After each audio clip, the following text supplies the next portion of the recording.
Hey, what's up, guys? Welcome back to MCubed. As always, I'm Schmook, and we're here to discuss Christopher Nolan's newest film, Oppenheimer. Let's get right into it. So, of course, we've been doing a lot of take or skip it recently.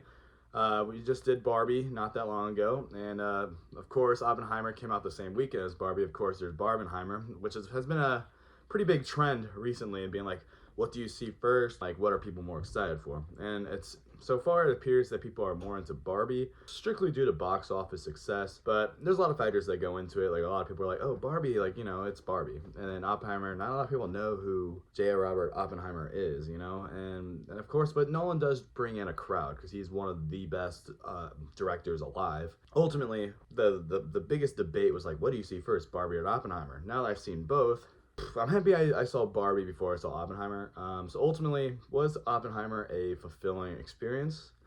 I'm gonna say yes. It was very, very good. I'd say it's probably a top five, at least top seven Nolan movie.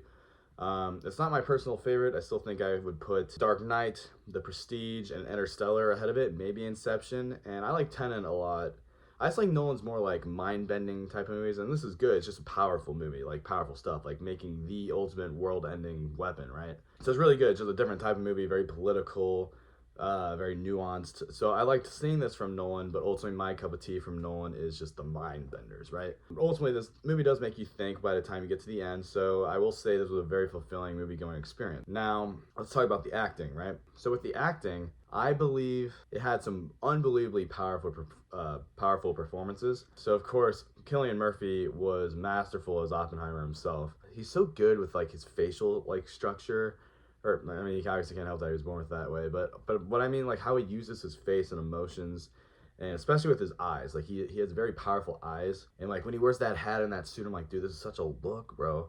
But yeah, he goes off as Oppenheimer. Love seeing Albert Einstein in there. I don't know the actor. He's barely in the movie, but I really enjoyed every scene he was in. Specifically the last scene, which is my favorite scene in the movie. But again, it's a killer cast, right? Like you have Jack Quaid in there. You have Josh Peck in there. Of course, you have RDJ, who I think stole the movie from Cillian Murphy, who I thought was masterful. But yeah, RDJ, he will probably win an Oscar for this movie. Like the whole like last sequence of this movie is just bonkers, and like how he acts is just brilliant. I think it's, if you are on the fence of seeing Oppenheimer, I think ultimately go see it for RDJ and Cillian Murphy's performances, because I think they were the best part, even though this is a stud cast, because Matt Damon's in this movie and he's great in that too, in this too. And there's so many other names, like there's Florence Pugh, there's Emily Blunt, who plays Oppenheimer's wife. Florence Pugh plays the mistress slash girlfriend. But yeah, so ultimately, cast was incredible, the acting was incredible, writing and story direction, it's all masterful, and ultimately, is this a ticket? Yeah, go see Oppenheimer, big fan. But yeah, guys, that's my Oppenheimer review. Definitely see the film. Make sure to like and subscribe if you've seen the movie already. Let me know your thoughts down below. What do you think about Christopher Nolan's latest masterpiece? All right, guys, I'll catch y'all very soon. I'm Schmook, logging out. Bye-bye.